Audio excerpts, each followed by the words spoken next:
first one I've ever done a live reading, so it's going to be kind of awkward. Midsummer is a busy time in the grasslands of southern Amdo.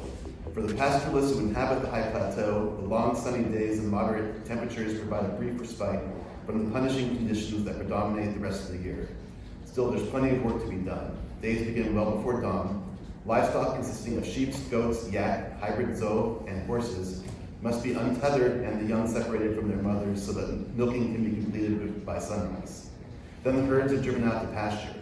In good years, those without a late frost, crippling drought, insect infestation, animal epidemic, or other disruption, the animals pass the sunlit hours grazing on the lush summer grass, fortifying themselves for the onset of autumn and the long, harsh Amdo winter that would quickly follow.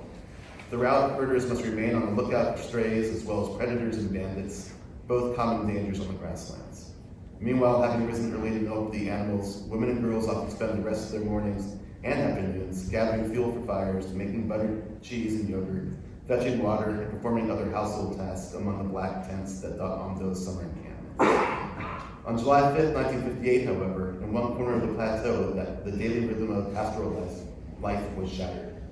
That afternoon, 124 members of the 𝗏𝗏𝗃𝗲 chiefdom descended upon an isolated and lightly guarded government outpost in 𝗘𝗃𝗃𝗲 County, or 𝗘𝗃 in Tibetan. With dozens of miles of grassland separating the settlement from potential rescue, the Tibetan horsemen quickly overcame the hapless defenders, killing a district-level secretary of the Chinese Communist Party and 6 of his cadres. With a cache of newly captured weapons, including a small number of handguns and rifles, a machine gun, 20 grenades, and 2,000 rounds of ammunition, the insurgents then ambushed a reconnaissance squad of the People's Liberation Army. Soldiers of the PLA's 163rd Regiment, 55th Division, were quickly mobilized, and it would take 3 days before reinforcements were able to track down the last of the Tibetan rebels and put an end to the 𝗏𝗏𝗃𝗲 uprising.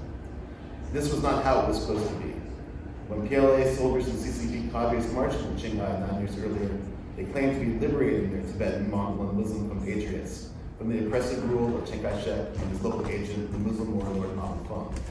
Almost a decade later, the relationship between the Communist Party and Amdo's quote-unquote minority communities lay in tatters. For the 𝗏𝗏𝗃𝗲𝗏 revolt was not 1958's only armed challenge to CCP rule. Since early spring, one after another, a string of anti-state uprisings had engulfed Qinghai, leaving provincial leaders to declare a state of open counter-revolutionary armed rebellion. In response, the party state unleashed a wave of retaliatory violence unparalleled in the region's recent history. Over 60 years later, legacies of 1958 still reverberate across the Amdo.